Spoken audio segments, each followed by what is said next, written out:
एक पुजारी बहुत शिद्दत से पूजा करता, इतनी शिद्दत से कि उसे खाने-पीने का भी ध्यान नहीं रहता था।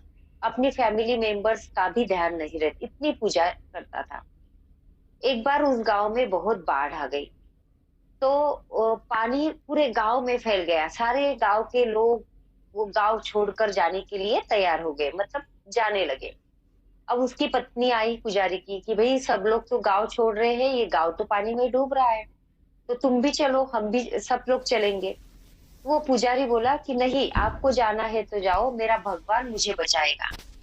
तो वो भगवान के पैर में लिपट कर वहीं बैठा रहता है कि भगवान मुझे बचाएगा, ठीक है। फिर थोड़ी देर बाद पानी यहाँ गले तक आ जाता है। तो फिर एक एक गाँव में एक जन रहता है, वो ऊपर से एक छत पर रहता है, वो बोलता है कि चलो यहाँ से चलो, तुम मर जाओगे, ये बाढ़ का पानी तो बढ़ते जा रहा है। तो वो बोलता है कि नहीं तुम जाओ, मेरा भगवान मुझे बचा लेगा। और फिर वो भगवान को लिपट के वहीं पर रहता है। और फिर बाढ़ का पानी बढ़ जाता है, इतना बढ़ जाता है कि उसकी मृत्यु हो जाती है, उस पुजारी की मृत्यु हो जाती है। अब वो जाता है स्वर्ग में, भगवान को पूछता है, भगवान मैंने तुम पर इतना विश्वास किया था, मैंने मेरी तुम्हारे ऊपर इतनी श्रद्धा थी, तुम मुझे बचाने क्यों नहीं आए?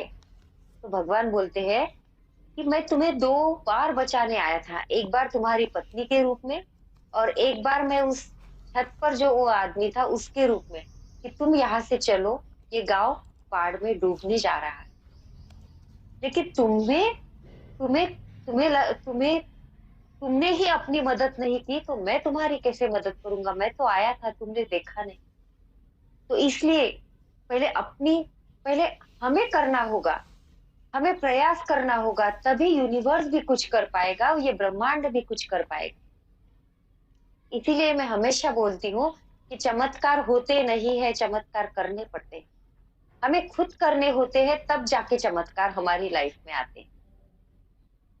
तो इसी स्टोरी के साथ हम यहाँ पर हमारा वेबिनार, हमारा ये वर्कशॉप, प्रैक्टिकल वर्कशॉप यहाँ पे खत्म करते हैं।